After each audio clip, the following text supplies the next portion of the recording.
Hello សួស្តីអ្នកនរគ្នាស្វាគមន៍មកកាន់វីដេអូថ្មីថ្ងៃនេះខ្ញុំមកលេងនៅខាងភូមិថ្នោតជុំដែលជាភូមិជនបទមួយដែលប្រជាជននៅទីនោះប្រកបមុខរបរឡើងថ្នោតនិងធ្វើស្ករថ្នោតអូខេអ្នកនរគ្នាឥឡូវចង់ដឹងថាមានអ្វីបាយនៅក្នុងភូមិនេះតោះឥឡូវយើងជិះចូលទៅមើលក្នុងភូមិទាំងអស់គ្នា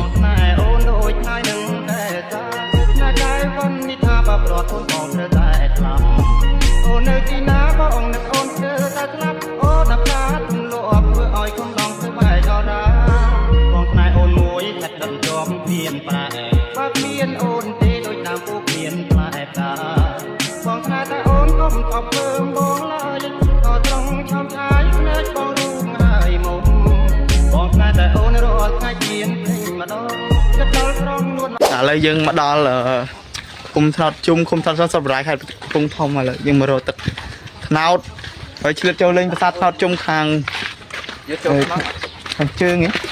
ទឹកខាងជើងត្រូវអីពេលនេះគ្នាបាទអ្នកទាំងគ្នាមុននឹងចូលលេងនៅខាងប្រាសាទខ្ញុំបានថតនិងផ្តិតយករូបភាពនៃការរំងាស់ស្កររបស់អ៊ំ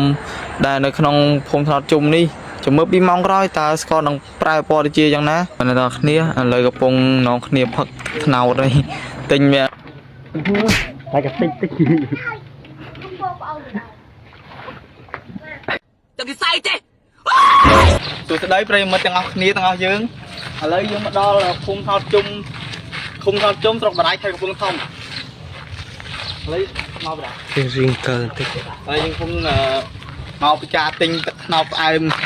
ពីផ្ទះប្រជាជននៅទៅហ្នឹងហើយបន្តនេះយើងមកមើលប្រាសាទថ្នោតជុំខាងជើងដ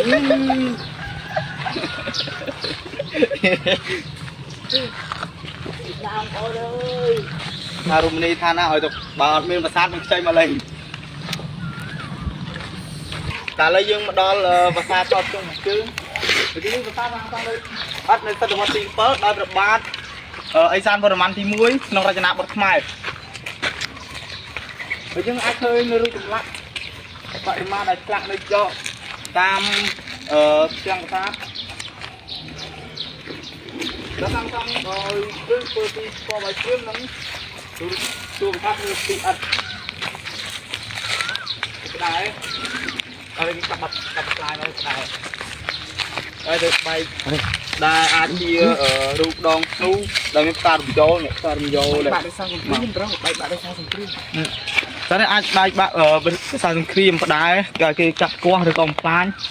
នេះគេតែឯងគុំទ្វារខាងឆ្វេងមានសាលាចរិតសរសេរថាកក្កដានៃថ្មការឆ្កឹះយកវត្ថុមានតម្លៃចូលរៀបបាក់អត់ទេហើយមានដើមឈើដងគ្រប់ពេញហ្នឹងហើយញ៉ាំសូរពាន់គាត់ចាប់ហើយកុំឲ្យដល់ប៉ះពាល់ទៅដល់គឺប្រាសាទនឹងតួប្រាសាទឲ្យបាក់អលំទៀត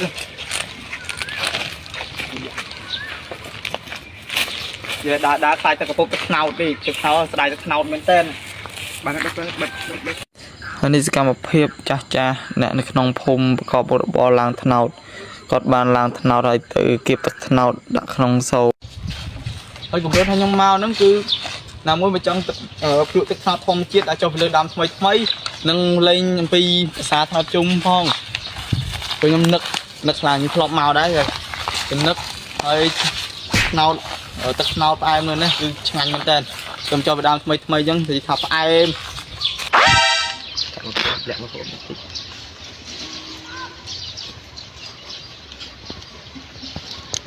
ហើយនេះបងប្អូនអានេះគឺជារបៀបការឡើងលួចទឹកថ្នោតគេអូយកូននេះក្បាញ់ហើយដល់មិនមែនការលួចទឹកថ្នោតទេ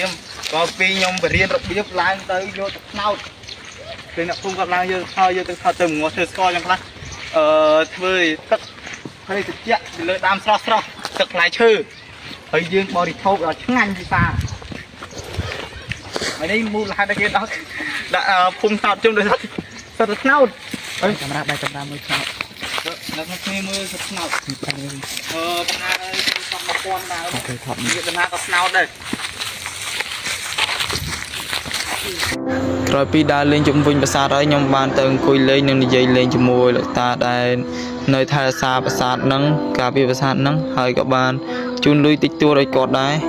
នេះក្រោយពីម៉ោងហើយស្ករក៏ឡើងក្រហមនឹងគេយកមកពវល់គឺរំកិលស្ករខ្ញុំអត់ដឹងអីទេសុំតោផងដែលខ្ញុំអត់ដឹង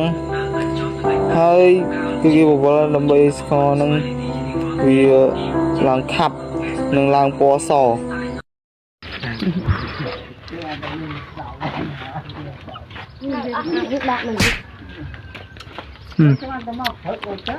hơi chiết